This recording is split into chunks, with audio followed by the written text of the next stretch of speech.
¿Cómo están? Les doy un saludo a todos los alumnos de la plataforma de RedMed. Vamos a avanzar una materia que está dentro del bloque de medicina interna, que es neumología. Es una materia importante ya que frecuentemente se presentan una a dos preguntas de esta materia. Tenemos la ventaja de que el temario, que es oficial dentro de la asignatura, pues no es muy amplio y son patologías relativamente fáciles de aprender.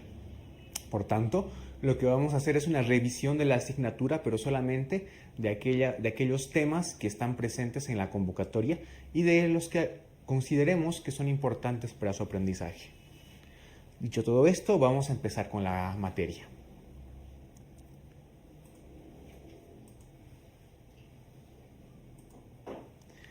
El primer tema que vamos a avanzar es el asma.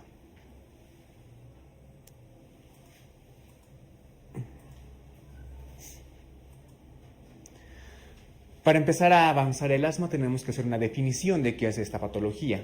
Bueno, el asma es una enfermedad que se caracteriza por un proceso inflamatorio crónico, ¿no? Acuérdate de esto, es un proceso inflamatorio y que se caracteriza por una respuesta exagerada del árbol traqueobronquial, es decir, hay una hiperreactividad bronquial, ¿no? ¿Y qué nos va a producir esto? Esto nos produce una obstrucción variable al flujo aéreo, mismo que es reversible. Entonces quiero que te quedes con lo siguiente.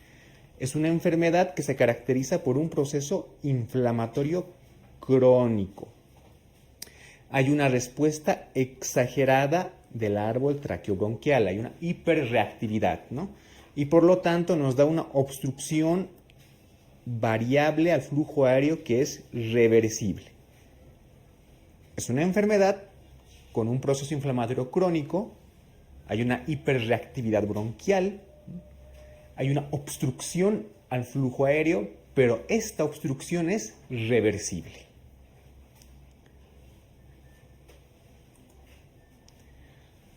Los fenotipos del asma. Bien, se conocen básicamente tres fenotipos de esta patología, ¿no?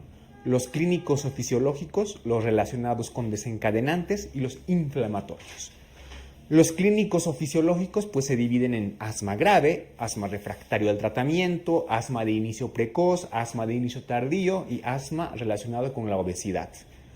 Los relacionados con factores desencadenantes son el asma alérgica, el asma inducida por ejercicio y el asma inducido por algunos fármacos, por ejemplo los AINES. Y en el fenotipo inflamatorio tenemos el asma de tipo neutrofílico, donde hay un predominio de neutrófilos, lo cual es relativamente raro, y el asma eosinofílico, donde hay un predominio de eosinófilos, que es relativamente frecuente.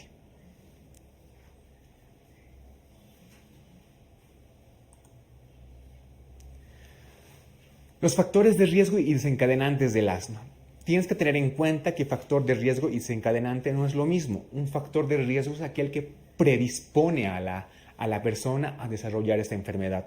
En cambio, un desencadenante es aquel que en una persona que tiene asma puede reactivar o puede causar una exacerbación o una crisis de la misma, ¿no? Entonces, entre los factores de riesgo, el principal para desarrollar el asma es la atopía, ¿no? Es el principal factor de riesgo que predispone a una persona a desarrollar el asma, ¿no? También tenemos, entre otros factores, la predisposición genética, la hipersensibilidad, ¿no? La etnia, la obesidad, entre los factores ambientales, los alérgenos que estamos expuestos, sensibilizantes de origen laboral, el tabaquismo, infecciones, etc. Pero recuerda que el principal factor de riesgo para desarrollar el asma es la atopía. En cambio, entre los factores desencadenantes, ¿no? Los que van a agudizar un asma o van a provocar una crisis asmática, entre los principales tenemos las infecciones de vías respiratorias altas y también a los alérgenos, ¿no? Entonces son los dos principales factores desencadenantes de una crisis asmática: infecciones virales y los alérgenos, ¿no? Entre otros desencadenantes también tenemos, por ejemplo, el ejercicio, el aire frío, fármacos como la aspirina, ¿no? O irritantes, ¿no? Aerosoles, humo, etc. Pero el factor desencadenante principal, infecciones de vías respiratorias y alérgenos.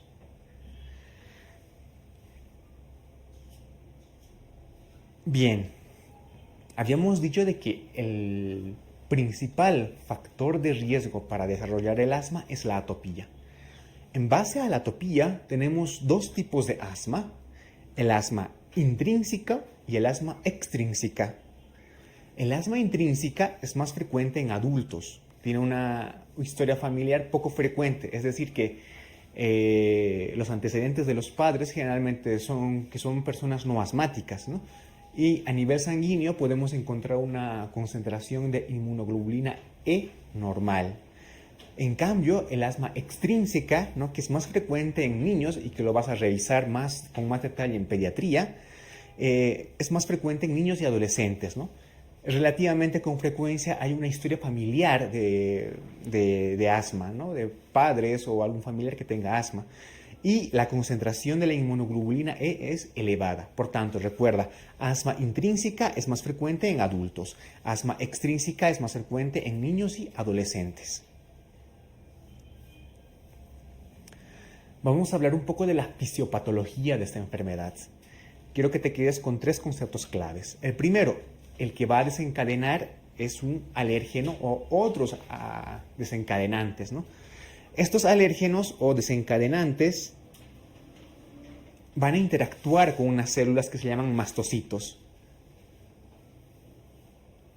Interactúan con los mastocitos o con algunos macrófagos, células dendríticas, ¿no?, mismos que liberan una serie de sustancias, ¿no?, por ejemplo, histamina, algunos leucotrienos, etc.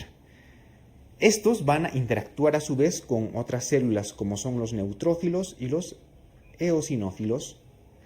Los neutrófilos y eosinófilos van a liberar algunas sustancias que van a activar el proceso de inflamación, ¿no? Al activar el proceso de inflamación, se produce una serie de cambios fisiopatológicos. Por ejemplo, se produce una vasodilatación, ¿no? Hay una hipersecreción de moco por las células epiteliales de las vías respiratorias, ¿no?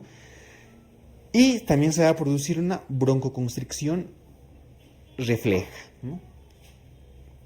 Entonces, esta es la fisiopatología básica del asma, ¿no? Hay un alérgeno desencadenante que interactúa con ciertas células, como los mastocitos. Estas a su vez liberan una serie de proteínas, de leucotrienos y demás factores de la inflamación que interactúan a su vez con los neutrófilos y los eosinófilos. Estos liberan todo el proceso inflamatorio, se produce una vasodilatación, una hipersecreción de moco y una broncoconstricción refleja. Todo esto, ¿qué es lo que nos lleva? Nos lleva a lo siguiente. En el siguiente gráfico tú vas a ver una imagen donde ves un bronquio normal, ¿no? Y en el otro lado una imagen con un bronquio asmático. El bronquio asmático pues está lleno de moco, hay una broncoconstricción de las vías respiratorias, también hay una hipertrofia de la parte muscular de las vías respiratorias, y todo esto que nos lleva a una disminución del flujo respiratorio, una disminución del flujo respiratorio, ¿no?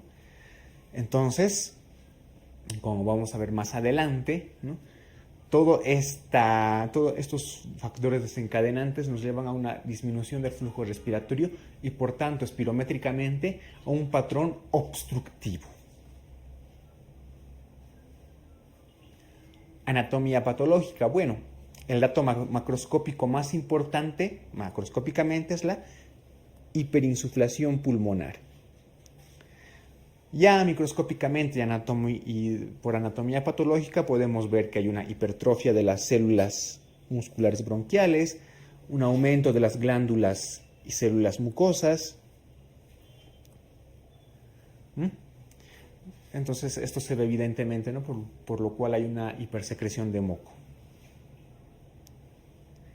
Clínica. Bien, la clínica del asma es característica, ¿no?, y se caracteriza por tres cosas principalmente: sibilancias expiratorias, disnea y tos, ¿no? Esos son los síntomas clásicos de un asmático, ¿no?, que frente a una exposición de un alérgeno, etc., ¿no?, empieza a desarrollar disnea, tos y sibilancias expiratorias.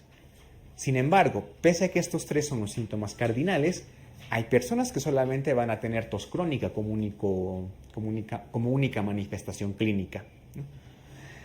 A la auscultación física, ¿qué es lo que vamos a encontrar? Sibilancias expiratorias. Esto es importante, ya que es un proceso obstructivo, ¿no?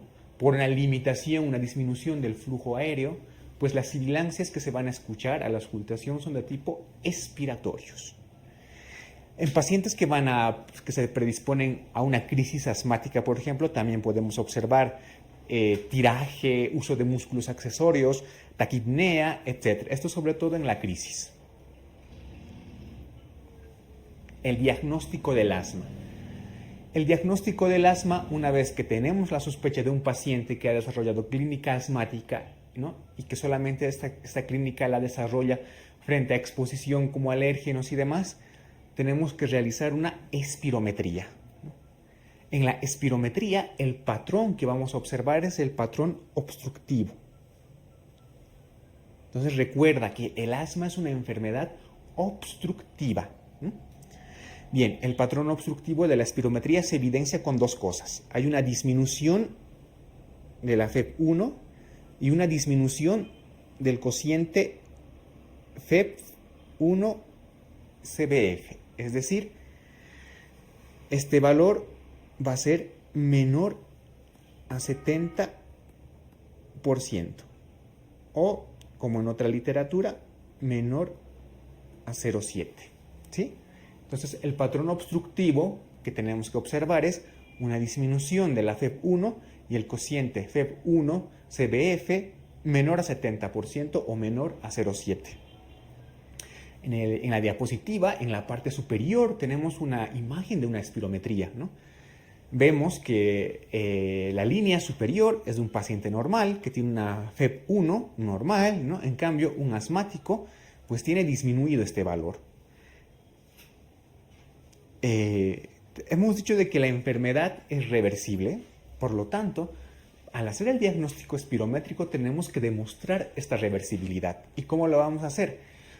Aplicamos un broncodilatador, por ejemplo, un beta-agonista de acción corta al paciente y la reversibilidad se demuestra cuando existe un incremento mayor a 12% o de 200 ml de la FEV1 basal.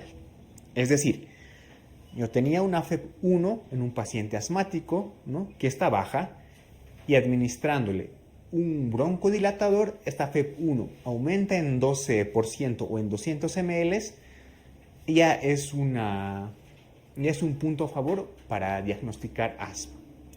Volvemos a la imagen de la diapositiva en la parte superior, ¿no? Tenemos un paciente asmático con sin una prueba broncodilatadora y vemos que después de aplicar al mismo paciente un broncodilatador, la FEV1 aumenta, ¿no? Aumenta la FEV1. Entonces, esto nos da una idea de que este paciente sí puede tener asma. Bien, otra medición importante que se realiza dentro de la espirometría es la medición del flujo expiratorio máximo, también denominado PEF, ¿no? Nos dice de que para el diagnóstico del asma, este PEF tiene que tener una variabilidad mayor al 20%, ¿no? Un PEF con una variabilidad mayor al 20% también es un criterio para diagnosticar asma. Este PEF en una crisis asmática es el mejor indicador de gravedad. Acuérdate de esto porque lo vamos a ver más adelante. Entonces, espirométricamente, el asma es un patrón obstructivo, disminución de la FEV1 y del cociente FEV1-CBF menor a 70% o menor a 0,7. Tenemos que demostrar reversibilidad aplicando un broncodilatador de acción corta. Y si el paciente eleva su FEV1 mayor al 20%, 200 ml, pues seguramente es un criterio asmático, ¿no? Y por último, el flujo expiratorio máximo, el PEF, ¿no?, que si tenemos una variabilidad mayor al 20%, también es diagnóstico de asma.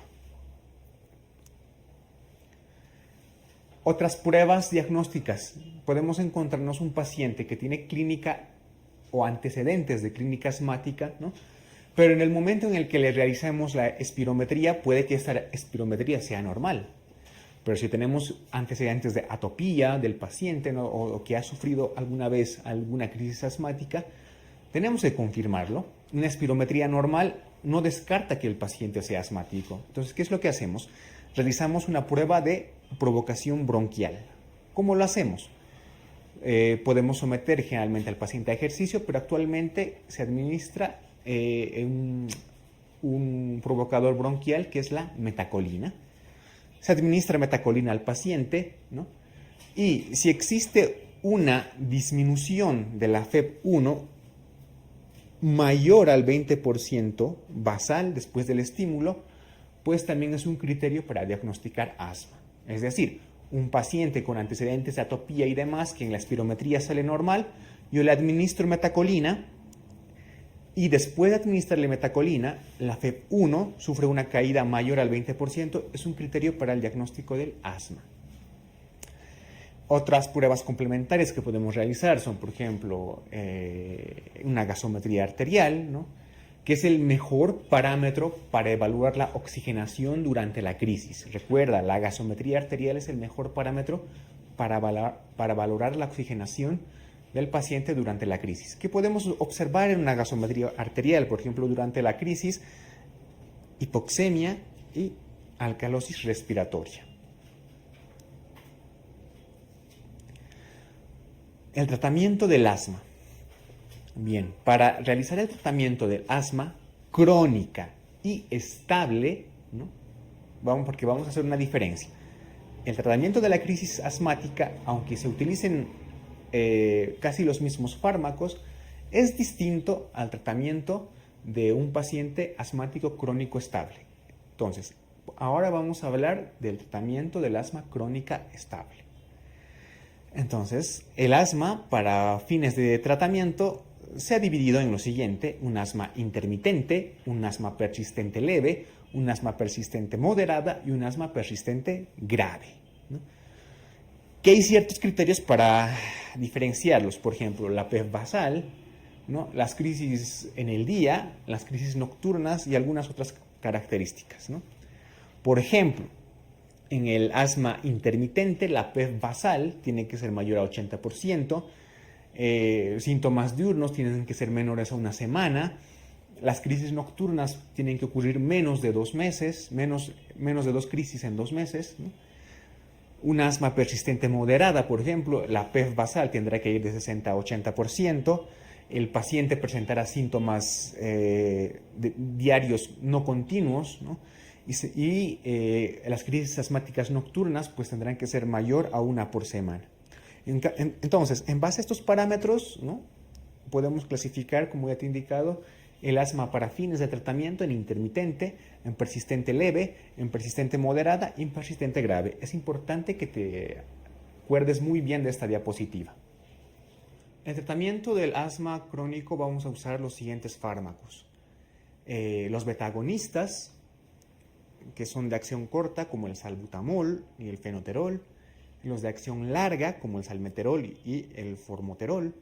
También podemos usar algunos anticolinérgicos, como el bromuro de ipratropio y el bromuro de tiotropio, ¿no? Los corticoides, que recuerda que los corticoides son los fármacos de primera línea en el tratamiento del asma, ¿sí? Los corticoides son, entonces, los tratamientos de primera línea para el asma. ¿Cómo los podemos usar? Por ejemplo, inhalados, ¿no? Como la budesonida, la fluticasona, sistémicos, como por ejemplo vía oral la prednisona, en algunos casos la prednisolona por vía intravenosa, ¿no? También hay otros fármacos que nos van a ayudar en el tratamiento del asma crónico, como las cromonas, los antagonistas de los receptores de leucotrienos, como el famoso Montelukast y ahora el Safirlukast, y anticuerpos antiinmunoglobulina E, como el omalizumab, sobre todo en aquellos asmas que cursan con una elevación muy alta de esta inmunoglobulina E. Sin embargo, como te recuerdo, la base o los fármacos de primera línea para el tratamiento del asma son los corticoides. Bien, en esta diapositiva te voy a mostrar cómo se realiza el tratamiento del asma crónica. He hecho una gráfica en forma de escalera, porque es así como vamos a tratar el asma. Vamos a ir en forma escalonada, ¿no? Entonces, todos los tipos de asma van a recibir la primera grada, o sea, el primer escalón, ¿no? Un beta-2 agonista de acción corta, es decir, por ejemplo, salbutamol, ¿no? a demanda. ¿Qué quiere decir? Que cuando el paciente tenga sintomatología puede usar este fármaco por vía inhalada. Entonces, en el primer escalón, en el asma intermitente, vamos a usar un beta 2 agonista de acción corta a demanda. Subiendo ya de escalón,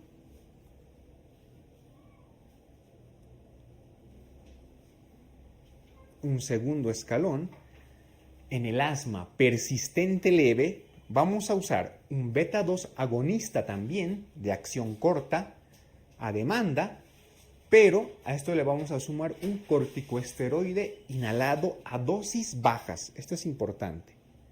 Un corticoide a dosis bajas. Este es el segundo escalón. El tercer escalón, en un asma persistente moderada, vamos a usar un beta 2 agonista de acción corta a demanda. Vamos a usar un corticoesteroide inhalada, pero esta vez a dosis medias. Y a esto le vamos a sumar un beta agonista de acción larga, ¿no? Por ejemplo, salmeterol, ¿no? Entonces recuerda, en el asma persistente moderada, tengo un corticoide inhalado a dosis medias más un beta agonista de acción larga y a su vez un beta 2 agonista de acción corta a demanda. Y el último y cuarto escalón, para el tratamiento del asma persistente grave, voy a usar como base un beta 2 agonista de acción corta a demanda, ¿no? Corticoesteroides inhalados, pero a dosis altas. También le voy a sumar un beta agonista de acción larga, ¿no? Un LABA. Y también corticoesteroides vía oral, ¿no? Entonces, le doy corticoesteroides vía inhalada, pero también le doy corticoesteroides vía oral. Entonces, este es el tratamiento escalonado del asma crónico. Primer escalón, segundo, tercer y cuarto escalón. Hemos visto cómo es el tratamiento de un asma crónico estable o con alguna sintomatología. Lo que ahora vamos a ver es la crisis asmática en sí. ¿Qué es la crisis asmática? Son episodios agudos, ¿sí? Que se caracterizan ¿por qué? Se van a caracterizar por un aumento progresivo de uno de los siguientes síntomas típicos. Aumento de las sibilancias, aumento de la tos o aumento sobre todo de la disnea, ¿no? Entonces es un episodio agudo que tiene que tener un aumento progresivo de uno o más síntomas típicos, sobre todo de la disnea. Y todo eso se tiene que acompañar ¿de qué? De una disminución medida espirométricamente de la FEV1 y de la PEV. Entonces, para clasificar el asma, una crisis asmática en este caso, ¿no? Tenemos los siguientes parámetros que nos van a ayudar a clasificarlo en una crisis asmática leve, una crisis asmática moderada y una crisis asmática grave. Por ejemplo, en una crisis asmática leve, el paciente va a estar taquicárdico, va a tener una frecuencia cardíaca menor a 100 latidos por minuto, pero va a estar taquicárdico. En cambio, en un paciente con una crisis asmática grave, al contrario, el paciente va a estar con una bradicardia.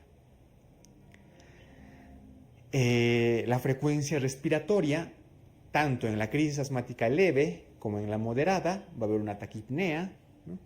En una crisis asmática grave, ¿no? Puede llegar incluso a una parada respiratoria, pero esto, el uso de los músculos accesorios en una crisis asmática leve, porque no es frecuente, en una crisis asmática moderada sí que es frecuente, y en una crisis asmática grave habrá movimientos paradójicos tóraco-abdominales. Las sibilancias se van a hacer moderadas en la crisis asmática leve, se van a hacer intensas en la moderada, pero sin embargo a la auscultación En la crisis asmática grave tienes que recordar que se escucha un silencio auscultatorio. Entonces, este es un signo grave, ¿no?, que te indica que estamos frente a una crisis asmática grave, el silencio auscultatorio. La PEF te ha indicado que es el mejor parámetro para valorar las crisis asmáticas. Entonces, en una leve estará mayor a 80, en una moderada estará de 60 a 80 y en una grave será menor al 60%. Los valores de la presión de dióxido de carbono arterial y la presión de oxígeno arterial los vamos a evaluar mediante una gasometría. Por ejemplo, en una crisis asmática leve, la presión arterial de oxígeno tendría que estar normal. Por lo contrario, en un paciente con una crisis asmática grave, tendremos una insuficiencia respiratoria porque la presión arterial de oxígeno estará por debajo de los 60 milímetros de mercurio. Estos dos parámetros, la presión arterial de dióxido de carbono y de oxígeno, los vamos a valorar mediante una gasometría. Una vez habiendo clasificado la crisis asmática en leve, moderada y grave, vamos a realizar el tratamiento.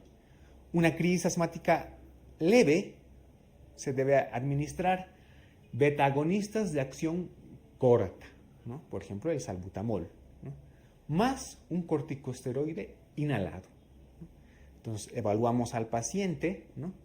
Si el paciente no ha mejorado o tiene síntomas y datos de una crisis asmática moderada a grave, al beta-agonista de acción corta y al corticosteroide tenemos que añadirle un corticosteroide inhalado, perdón, un corticosteroide sistémico. Este corticosteroide sistémico puede ser tanto por vía oral como por vía intravenosa. Por vía oral, prednisona; por vía intravenosa, prednisolona, ¿no? Y además es recomendable que en las crisis asmáticas moderadas a graves vamos a añadir un anticolinérico, por ejemplo el bromuro de ipratropio. Si tenemos datos de que el paciente tiene una crisis asmática grave, por ejemplo, silencio auscultatorio, ¿no?, tenemos que pensar en administrar ventilación mecánica invasiva y trasladar inmediatamente el paciente a UCI. Es decir, datos de una exacerbación o una crisis asmática grave, ¿no?, o que el paciente tenga una hipercapnia muy elevada con una disminución de la conciencia, son indicaciones para aplicar ventilación mecánica invasiva y trasladar al paciente a cuidados intensivos. Entonces recuerda, una crisis asmática leve basta con administrar un beta-agonista de acción corta más un corticosteroide inhalado. Una crisis asmática moderada grave, corticosteroide vía sistémica, ya sea prednisona o prednisolona, un beta-agonista de acción corta y un anticolinérgico ipratropio. Y si el paciente no mejora y muestra datos de una crisis asmática grave, ¿no?, o una disminución de la conciencia o una alteración gasométrica importante, como una hipercapnia muy considerable, tienen que considerar realizar una ventilación mecánica al paciente y, por supuesto, su traslado a cuidados intensivos.